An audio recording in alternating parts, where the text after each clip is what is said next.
کی بات ہے. السلام علیکم.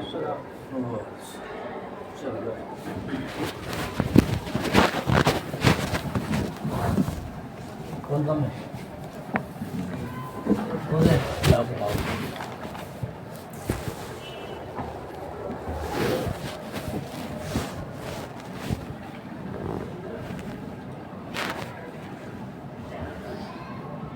اسباب کتنے طریقے کے ہیں؟ اسباب 3 طریقے کے. کیا کیا؟ ایک تو علمیت.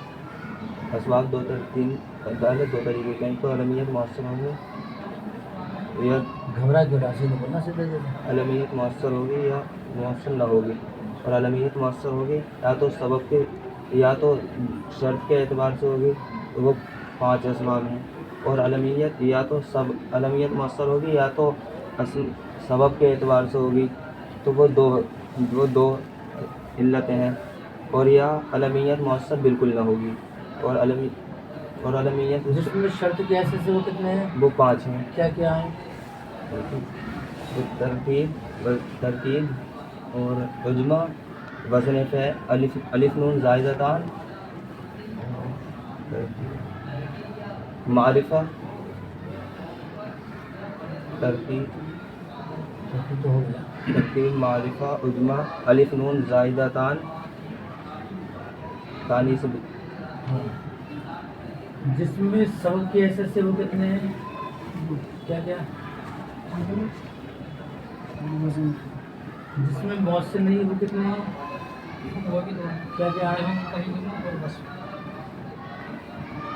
اچھا جس میں شرط کی حیثیت سے ہے یا سبب کی حیثیت سے ہے تو اگر اس کو نکرہ کر دیا جائے گا تو کیا رہ جائے گا؟ یہ نکرہ کر دیا جائے گا تو منصرف پڑھو. ہاں فرق دونوں میں کیا ہوگا؟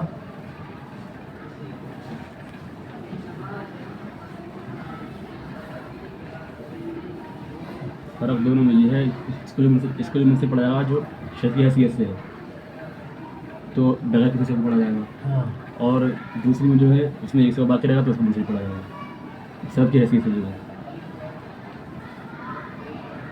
علم کو نکرہ کرنے کے کتنے طریقے ہیں؟ کیا کیا؟ جلدی بول دیتے منہ میں جو آواز آ علم کو نکرہ کرتی ہے. علم کا نام لے کے کسی میں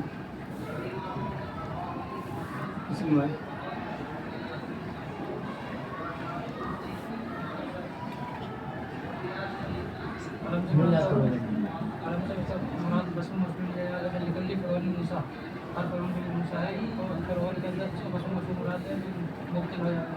اور موسیٰ علیہ السلام سے بس کو مشہور مراد لیا یار تو مقیم مراد. اور دوسرا طریقہ یہ ہے کہ ہر فرد میں سے ایک فرد جماعت میں سے ایک فرد. وہ ہما متضادان سے کیا کہنا چاہ رہے ہیں؟ یہاں پر یہ ایک اعتراض کا جواب دے رہے ہیں کہ یہ کلمہ ایسا ہے کہ اس میں تین علتیں پائی جا رہی ہیں. وصف وہ علم اور عدل اور وزن فعل. جیسے اسمت یہ اس میں ایک عدل پایا جا رہا ہے کیونکہ یہ اسمت سے معدول ہے. اور ایک یہ عالم ہے کیونکہ جنگل کا نام ہے. اور ایک اس میں وزن فعل ہے کیونکہ یہ ایزٹ کے وزن پر ہے. جب اس میں سے عالمیت کو نقرہ کر دیں گے تو اس میں 2 سبب باقی رہیں گے تو اس کو غیر منصرف نہیں پایا جائے گا. کیونکہ اگر غیر منصرف ہو جائے اعتراض کرنا پہلے تو اس کو کیا ہونا چاہیے؟ غیر منصرف ہونا چاہیے کیونکہ اس میں 2 سبب باقی رہیں گے. لیکن اس کو غیر منصرف نہیں پڑھا جاتا ہے کیونکہ عدل کے وزن جو ہیں وہ الگ ہیں. کہ عالمیت کے ساتھ 2 جمع نہیں ہو سکتے عدل اور وزن فعل. کیوں؟ اب اس سے آگے بڑھتا ہے. عالمیت کا یہ دونوں جمع نہیں ہوتے کیونکہ عدل کے اوزان جو ہیں وہ الگ ہیں اور وزن فعل کو اوزان جو ہیں وہ الگ ہیں. پھر پوری بات بولو نا آدھی بات بولنے سے پوری بات بولو. تم بولو کسی بات کو.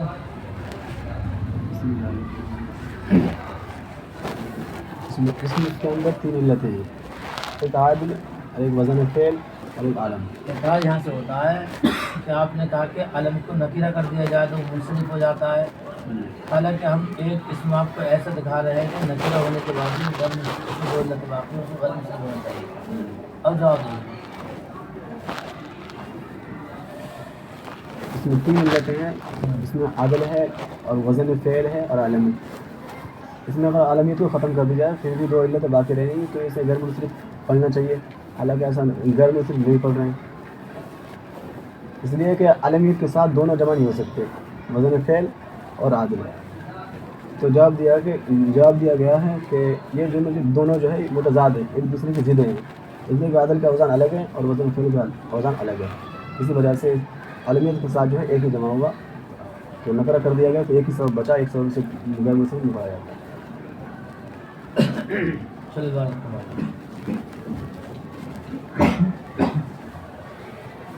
بسم اللہ الرحمن الرحیم.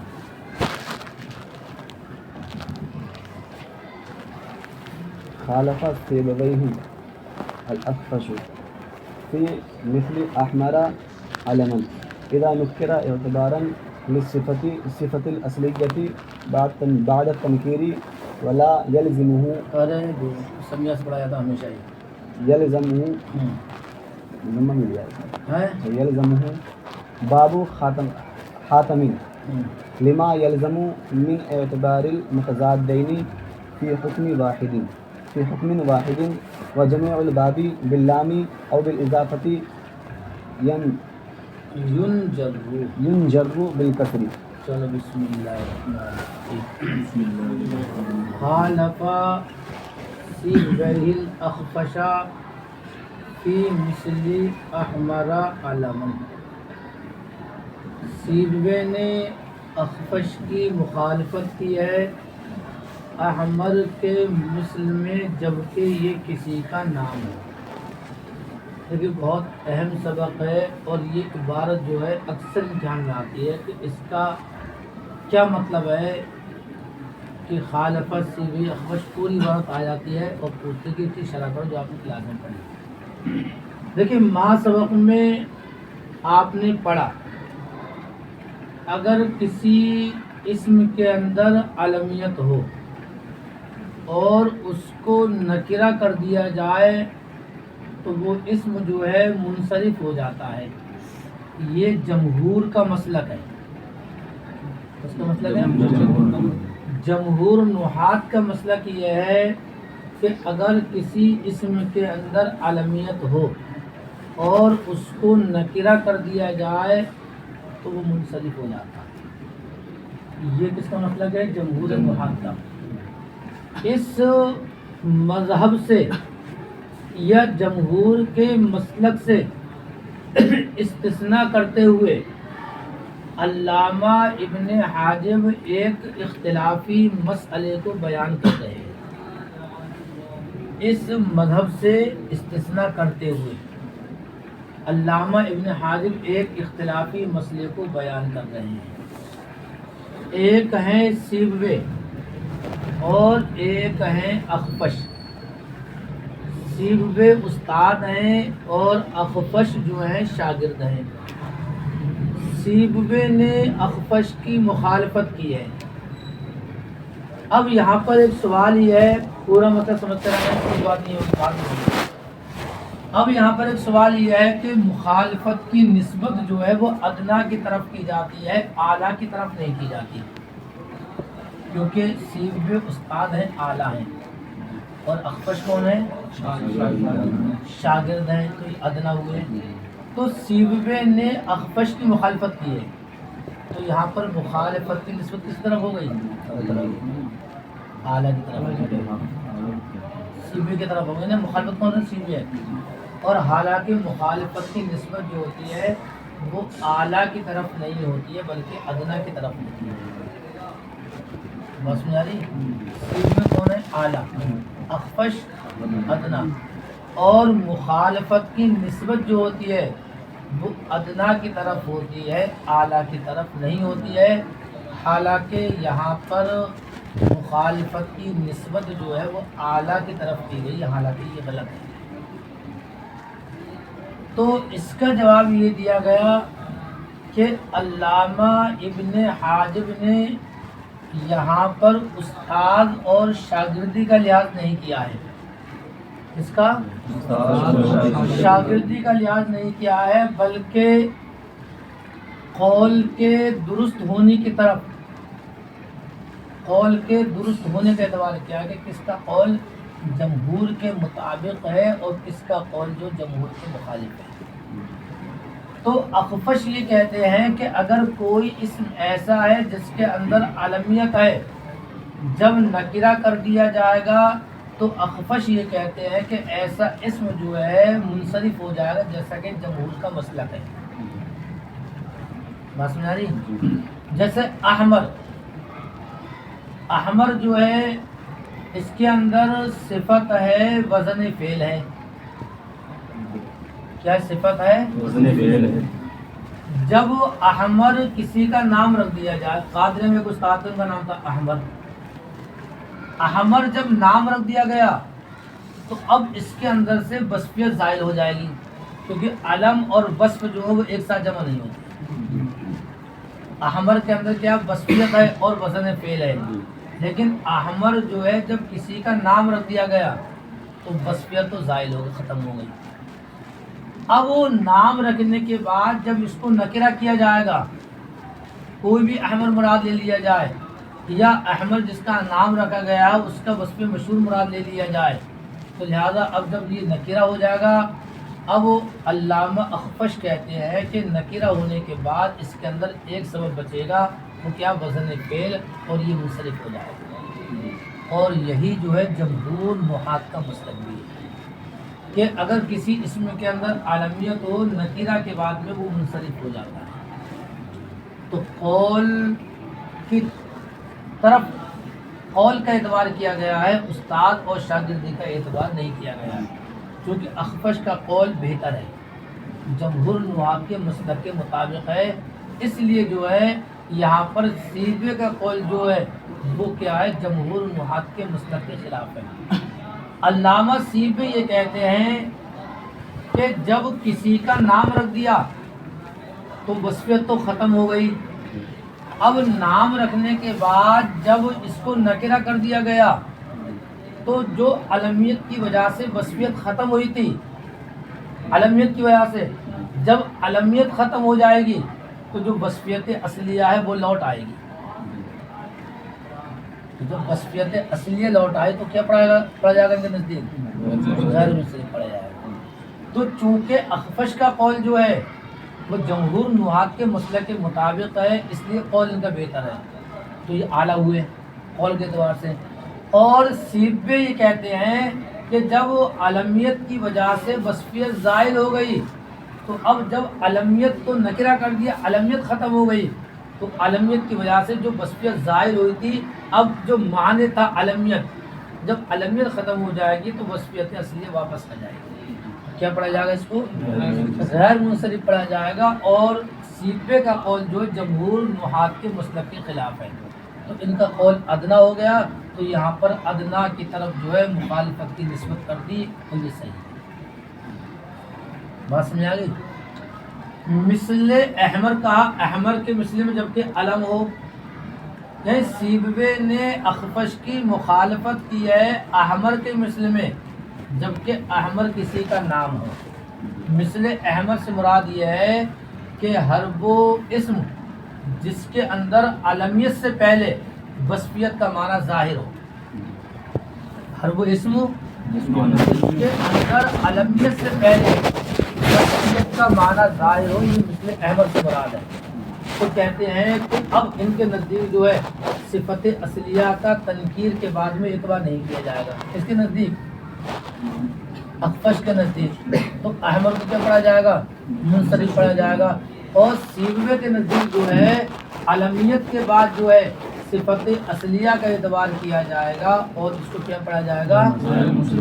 علامہ سیبوی کا رد کرتے ہوئے کہتے ہیں کہ دیکھیے، جب علمیت کی وجہ سے وصفیت اصلیہ زائل ہو گئی تو اب علمیت کو نکرہ کرنے کے بعد میں جو چیز معدوم ہو گئی ہے اگر اس کو واپس لے کر آؤ گے تو معدوم کا اعتبار کرنا لازم آئے گا، حالانکہ معدوم کا اعتبار نہیں کرے گا۔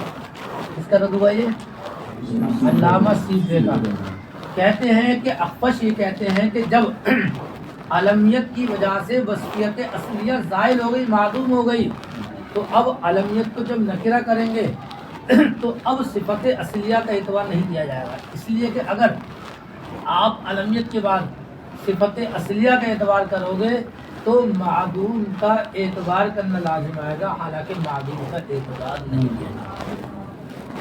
مسئلہ سمجھ آ گیا؟ خالفہ سیبویہ الاخفشا فی مثلی احمرا علمن، سیبوی نے اخفش کی مخالفت کی ہے احمر کے مثل میں، جبکہ یہ کسی کا نام ہو۔ اذا نکرہ، نام کے بعد جب اس کو نکرہ کر دیا جائے تو کہتے ہیں اعتباراً لصفت الاصلیت بعد تنکیر، تو تنکیر کے بعد جو صفت اصلیہ کا اعتبار کیا جائے، اور کہتے ہیں یہ تو کیا پڑھا جائے گا، اس کو احمر کو غیر منصرف پڑھا جائے گا۔ اور اخفش کیا کہتے ہیں کہ جو چیز معدوم ہو گئی ہے اس کا اعتبار نہیں کیا جائے گا۔ تو ان کے نزدیک جو ہے علم کے بعد جب اس کو نکرہ کیا جائے گا تو اخفش کے نزدیک کیا پڑھا جائے گا، منصرف پڑھا جائے گا۔ اور اخفش کا قول جو ہے جمہور نحات کے مسلک کے مطابق ہے، ان کا قول بھی یہی ہے کہ تنکیر کے بعد میں جو ہے اسم جو منصرف پڑھا جائے گا، غیر منصرف نہیں جائے گا۔ بات تو یہ ارے سمجھ رہے بات کو؟ ولا یلزمہ باب حاتم، اب یہاں پر علامہ سیبوی پر ایک اعتراض ہوتا ہے اخفش کی طرف سے۔ علامہ اخفش یہ کہتے ہیں کہ جب آپ نے احمر کے اندر صفت اصلیہ کا اعتبار کیا اور احمر کو آپ نے غیر منصرف پڑھا تو باب حاتم کے اندر بھی جو ہے، حاتم ہی نام ہے، حاتم تائی، تو جس طریقے سے آپ نے احمر کے اندر صفت اصلیہ کا اعتبار کرتے ہوئے احمر کو آپ نے غیر منصرف پڑھا تو حاتم کسی کا نام ہے، تو یہاں پر بھی صفت اصلیہ کا اعتبار کرو اور حاتم کو بھی جو ہے صفت اصلیہ اور عالمیت کی وجہ سے اس کو بھی آپ غیر منصرف کرو۔ کس نے کہا یہ رد ہوا بھی ہے؟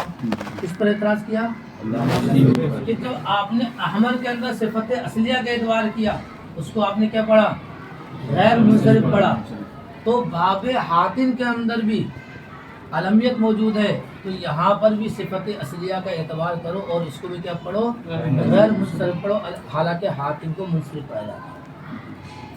اعتراض سمجھ گئے؟ اس کا جواب آپ کے ذہن میں آ گیا ہوگا۔ جواب یہ ہے، علامہ سیبوی کہتے ہیں کہ دیکھیے احمر کے اندر ہم نے جو صفت اصلیہ کا اعتبار کیا ہے وہ علمیت کے زائل ہونے کے بعد کیا ہے، اور اگر حاتم کے اندر وصفیت اصلیہ کا اعتبار کریں گے تو علمیت کی موجودگی میں کریں گے، تو لہذا اگر حاتم کے اندر وصفیت اصلیہ کا اعتبار کریں تو ایک ہی چیز کے اندر دو متضاد چیزوں کا اعتبار کرنا لازم آئے گا، حالانکہ یہ بات کہنا جائز ہے، علم اور وصف ایک دوسرے کے ضد ہیں، تو وہاں پر جو اعتبار کیا ہم نے وصفیت اصلیہ کا وہ علمیت کی موجودگی میں نہیں کیا ہے بلکہ علمیت کے زائل ہونے کے بعد کیا ہے۔ اور آپ یہ کہہ رہے ہو کہ یہاں پر بھی اعتبار کرو، تو یہاں پر اگر اعتبار کریں گے تو علمیت کی موجودگی میں اعتبار کرنا لازم آئے گا، تو یہاں پر لازم یہ آئے گا کہ دو متضاد چیزیں ایک ہی حکم کا درجہ ہو جائے، حالانکہ ایسا نہیں۔ تو علامہ ابن حاجب کہتے ہیں کہ باب حاتم سیبوی کو لازم نہیں ہے، باب حاتم مطلب کیا کہ باب حاتم کے اندر یہ لازم نہیں آتا ہے کہ یہاں پر صفت اصلیہ کا اعتبار کیا جائے، کیوں؟ اس کے لیے کہ اس کے اندر علمیت موجود ہے، اگر صفت اصلیہ کا اعتبار کرو گے تو ایک ہی حکم کے اندر جو دو متضاد چیزوں کا اعتبار کرنا لازم آئے گا اور یہ ناجائز ہے۔ اور وہاں پر جو اعتبار کیا ہے وہاں پر دو متضاد چیزیں جمع ایک ساتھ نہیں ہوئی بلکہ علمیت کے زائل ہونے کے بعد صفت اصلیہ کا اعتبار کیا، اصل سمجھے؟ کہتے ہیں ولا یلزمہ باب حاتم، جو فاعل ہے یلزمہ کا، اور باب حاتم جو ہے سیبوی کو لازم نہیں آتا ہے، اور باب حاتم سیبے کو لازم نہیں آتا۔ کیوں؟ اس لیے کہ لازم آئے گا دو متضاد چیزوں کا اعتبار کرنا ایک ہی حکم کے اندر، یہ لازم آئے گا، اور حالانکہ ایک ہی حکم کے اندر دو متضاد چیزوں کا اعتبار کرنا باطل ہے۔ سمجھے؟ تو آپ کا یہ کہنا کہ وہاں پر اعتبار کیا ہے یہاں پر بھی اعتبار کر، یہ کہنا آپ کا درست نہیں ہے۔ وہاں پر دو متضاد چیزوں کا اعتبار کرنا لازم نہیں آ رہا ہے، اور باب حاتم کے اندر اگر صفت اصلیہ کا اعتبار کیا جائے تو دو متضاد چیزوں کا ایک ساتھ اعتبار کرنا لازم آئے گا، اور یہ چیز کیا باطل ہے۔ سمجھ گئے؟ بات پوری۔ ایک مسئلہ یہ ہے کہ جب غیر منصرف پر الف لام داخل کر دیا جائے یا غیر منصرف کی اضافت کر دی جائے تو غیر منصرف کو کسرے کے ساتھ جر دیا جائے۔ آپ نے پڑھا ہے کہ غیر منصرف پر نہ کسرہ آتا ہے نہ تنوین آتی ہے، کیوں؟ اس لیے کہ کسرہ اور تنوین جو ہے وہ اسم کے خواص میں سے ہیں، اور غیر منصرف جو ہے فعل سے مشابہت کی بنا پر جس طریقے سے فعل پر کسرہ تنوین داخل نہیں ہوتے ہیں اس طریقے سے غیر منصرف فعل سے مشابہ ہے تو اس پر بھی کسرہ اور تنوین داخل نہیں ہوں گے۔ لیکن جب غیر منصرف پر الف لام داخل کر دیا جائے تو الف لام جو ہے وہ اسم کا خاصہ ہے، تو جب غیر منصرف پر الف لام داخل ہوگا تو اس غیر منصرف پر الف لام اسم کا خاصہ داخل ہونے کی وجہ سے اس کی مشابہت جو فعل سے ختم ہو جائے گی۔ ارے غیر منصرف پر جو کسرہ نہیں آ رہا تھا فعل سے مشابہت کی وجہ سے نہیں آ رہا تھا، اور جب غیر منصرف پر اسم کا خاصہ الف لام داخل کر دیا تو اب اس کی فعل سے مشابہت ختم ہو گئی، تو جب فعل سے مشابہت ختم ہو گئی کسرہ داخل ہوتا ہے۔ یا غیر منصرف کی اضافت کر دی جائے تو اضافت بھی اسم کا خاصہ ہے، تو اب اس کی اضافت کرنے سے جو ہے غیر منصرف کی مشابہت جو فعل کے ساتھ ختم ہو جائے گی، تو فعل سے مشابہت کی وجہ سے کسرہ و تنوین داخل نہیں ہو رہے تھے، لیکن جب اس کی اضافت کر دی گئی تو فعل سے مشابہت ختم ہو گئی، جب مشابہت ختم ہو گئی تو اب غیر منصرف پر جو کسرہ داخل ہو جائے گا۔ بات سمجھا رہی ہے؟ وَجَمِيعُ الْبَابِ بِاللَّامِ أَوْ بِالْإِضَافَةِ يُنْجَرُّ بِالْقَسْرِ، اور غیر منصرف کے تمام باب لام کے ساتھ یا اضافت کے ساتھ، لام داخل کیا جائے یا اضافت کی جائے تو يُنْجَرُّ بِالْقَسْرِ، تو اس کو کسرے کے ساتھ جر دیا جائے، اس کے ساتھ میں کسرے کے ساتھ۔ دوسری شروع ہو گیا۔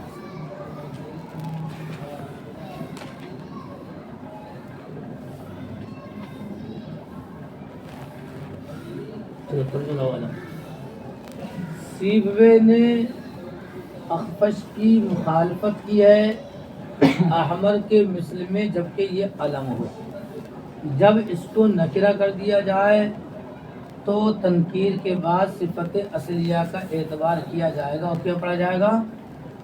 غیر منصرف پڑھا جائے گا۔ ولا یلزمہ باب حاتم، اور سیبوے کو باب حاتم لازم نہیں ہے، لما یلزم من اعتبار المتضادین فی حکم واحد، اس وجہ سے کہ دو متضاد چیزوں کا اعتبار کرنا لازم آئے گا ایک ہی حکم میں، اور تمام باب لام کے ساتھ یا اضافت کے ساتھ کسر کے ساتھ کیا ہے جر دیے جائے گا۔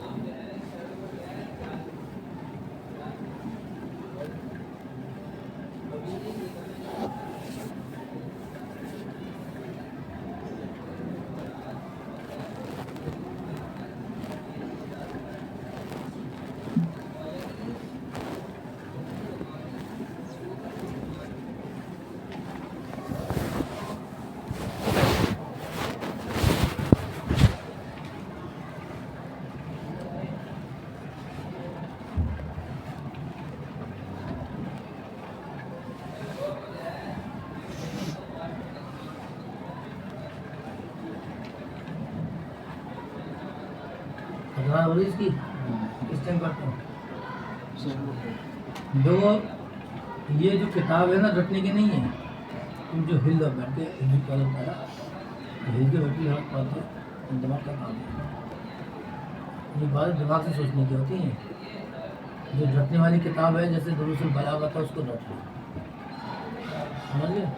باقی کتابیں ہیں سوچنے کی، سمجھنے کی، تکرار کرنے کے بعد میں اب سوچو کہ اس میں کیا کیا بتلایا.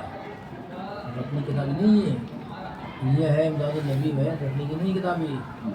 کوئی مسئلہ ہے اس کو زبانی یاد کر سکتے ہو، لیکن اصل ہے سوچنے کی، سمجھنے کی، اس سے کیا نہ کیا جاتا ہے. تھوڑی رٹنے بیٹھ جاتے دوسرے بارہ کا تو سوچ لو. اور کون سی کتاب ہے وہ بھی پڑھیے. اظہار پڑھنے کتاب ہے، رٹنے کتاب ہی نہیں. اظہار ہے، قدوری ہے، امداد النبی ہے، کافیہ ہے، اور کون سی ہے درس قرآن ہے. دماغ کی کام ہے، دماغ سے پڑھو. دماغ سے یہاں پر کیا بتایا، مسئلہ کیا چل رہا ہے، مسئلے کو لے کے پکڑ کے چلو. بس وہ رٹو گے تو رٹنے سے پروگرام چل رہا ہے، رٹنے کام نہیں ہے.